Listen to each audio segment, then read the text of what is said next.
The relative valuation, right? People try to come up with all kinds of creative multiples to draw your attention. And then the thing is, a lot of them will be garbage, but you cannot just throw them away, okay? You need to have some critical understanding of what they propose as a relative valuation measure. PE multiple, PP multiple, AV to EBITDA, okay, and we're going to go through these kind of steps, but for example, price per click, price per whatever, okay, breathing, okay, you never know what kind of multiples will be created later on. How can we critically understand it? Okay, here the textbook author, Professor Damodaran, suggests 4 steps. Okay, define, describe, analyze, and apply. Okay, again, define, describe, analyze, and apply. Well, what do you mean? Definition, definition, definition. Mathematics is all about definition. What is the promise that we do by proposing this kind of multiple? Okay, how do you define it? Okay, it is critical that we understand how the multiples have been estimated. Okay, what's the definition? PE ratio, yeah, the price per share divided by EPS, okay. Describe. Without knowing the cross-sectional distribution of a multiple, it is difficult to look at a number and pass judgment on whether it is too high or too low. PE multiple 20 times. Where does it stand? Okay, where does it stand? Histogram. We need to see it. Analyze. It is critical that we understand the fundamentals that drive each multiple and the nature of the relationship between the multiple and each variable. After all, your relative valuation measure is deeply rooted in the fundamental drivers, fundamental variables, right? Just like, those fundamental variables are the same drivers for the DCF anyway.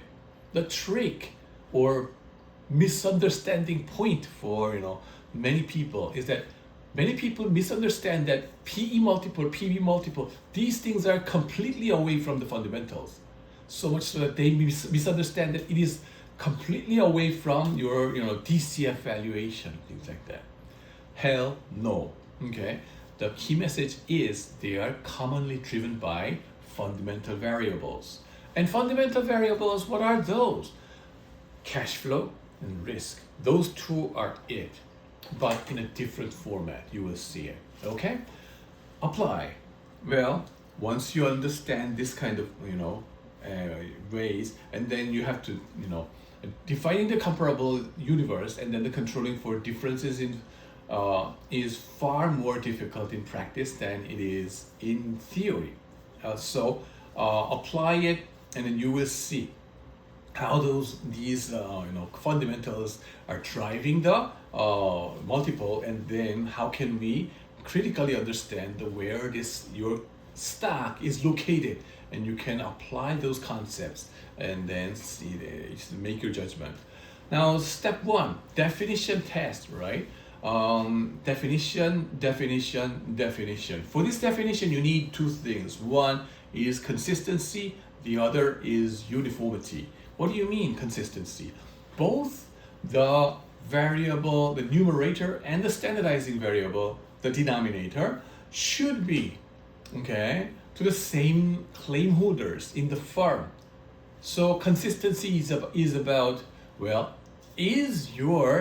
are your denominators and numerators about the same claim holders? Is it for the equity holders, numerators and denominators, equity holders variable, or is it for asset, okay, aside, which is both debt holders and equity holders, right? The value of equity should be divided by, in other words, the value of equity should be divided by equity earnings or equity book value, and firm value should be divided by firm earnings or book value of the asset, okay? Uniformity is the second concern, okay, uniformity. When you define it, the variables used in defining the multiple should be estimated uniformly across all assets in the comparable firm list. Okay? If earnings-based multiples are used, the accounting rules to measure these earnings should be applied consistently across all your stocks. The same rule applies to book value based multiples. So please watch out. Here comes the first multiple called PE ratio. What's the definition? This is price per share divided by earnings per share. And the earnings per share is defined as net income divided by number of shares outstanding. There are a number of ways on the basic PE ratio in use, and they are based upon how the price and the earnings are defined. So price should be current price, okay? Or alternatively, you can use average price over last 6 months or a year. Why do they try to use average price? Because price is noisy, and then try to get to the how do you say, fair value kind of estimate. Okay, current price right now, how much is it? Okay, EPS, well, time variance. First is current EPS. You can use it which is the EPS in the most recent fiscal year. Right now is 2026. Then current EPS must be fiscal year end 2025. December 2025 EPS must be the current EPS. Okay. Trailing EPS in the most recent 4 quarters, right? Right now, actually, this is May 2026. So the first quarter ended in Korea, which is March 31st, the end of first quarter. And the trailing EPS will be first quarter 2026, and then 3 quarters, okay, second, third, and fourth quarter of 2025. Those 3 quarters should be, okay, included, and there you will have 4 quarter trailing EPS, right? Likewise, you can do trailing EPS using quarterly EPS data. How about forward EPS? This is expected or forecasted EPS in the next fiscal year or the next 4 quarters. So for this part, forward EPS is not for everybody. What do you mean? You need to, the company that you're interested in need to have analyst coverage. If your company is not covered by any analyst, then it's impossible to have forward EPS. Okay, expected forecasted EPS in the next fiscal year. The question is, out of 2,600 stocks in Korea, how many of them are covered by the analyst in the market? Okay, so much so that they would have forward EPS. Okay, good luck with that. Only 800 of them or something will have forward EPS. So forward EPS sounds sexy, but the problem is your comparable company pool will be drastically shrunk down. Okay. Primary diluted or partially diluted earnings, which one would you use?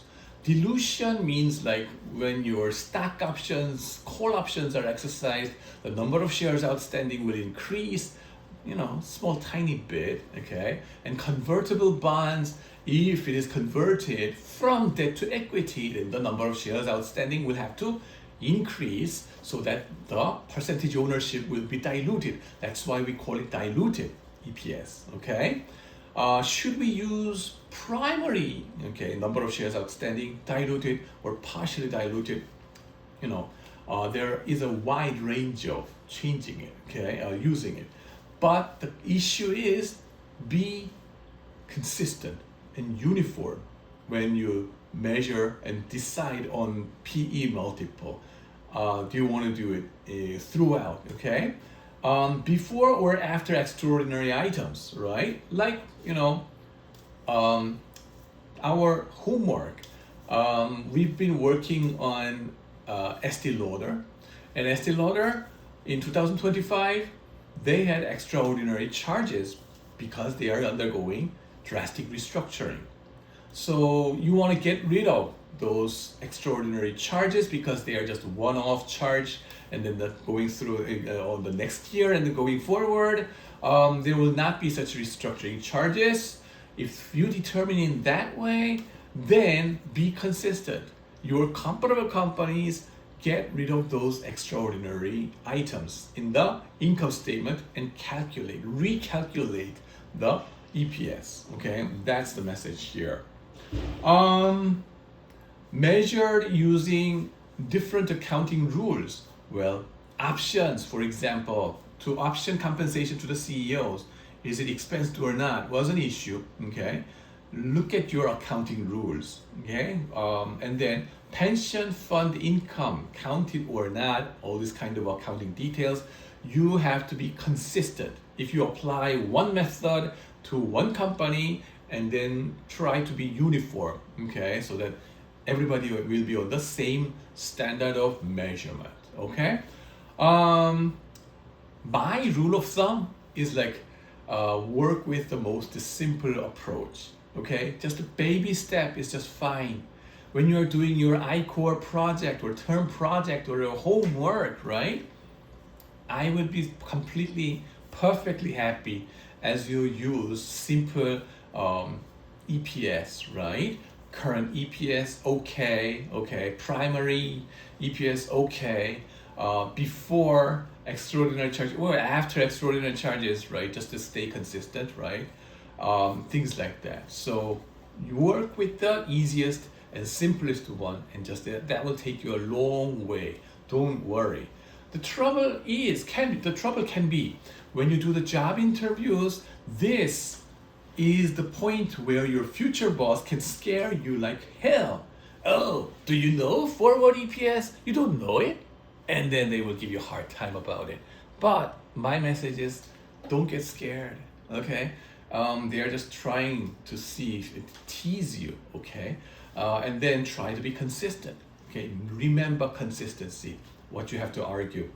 And then just baby step, and then still you are okay, okay? And just to show that you understand the difference, okay? So that's the thing.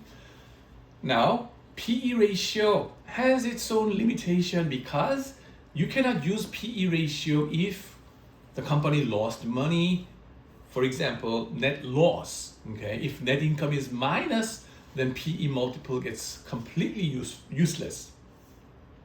So, what's the percentage of firms having non-positive income, net income for Korean companies? I show you the time series graph of percentage-wise, 0% to 30%, right? 35%. And sometimes, for example, in 1997, was it 97? East Asian financial crisis period, okay? Many companies lost money. 30% of the companies had net loss. And what about global financial crisis? Almost the same, some slightly worse. How about 13, back again, okay? Boom time, economic boom time, you have smaller portion of the companies suffering net loss. Bust time or recession time, your proportion of net loss companies increases. You see this cyclicality, okay? So PE ratios have limitation. You cannot use for these many companies, okay? So if that is the case, if you happen to be in this kind of period, PE ratio will be rather useless. Then what would you use? Well, alternatively, you go up the ladder of your income statement. So gradually you will realize maybe instead of net income, why don't we work with operating income, EBIT or EBITDA thing, okay? Because they are more likely to have positive numbers, and they are profit numbers or earnings numbers, right? So those are alternative available to you. Descriptive statistics. Well, for this part, I'm going to talk about it in the next video. So thanks for watching and see you. Bye-bye.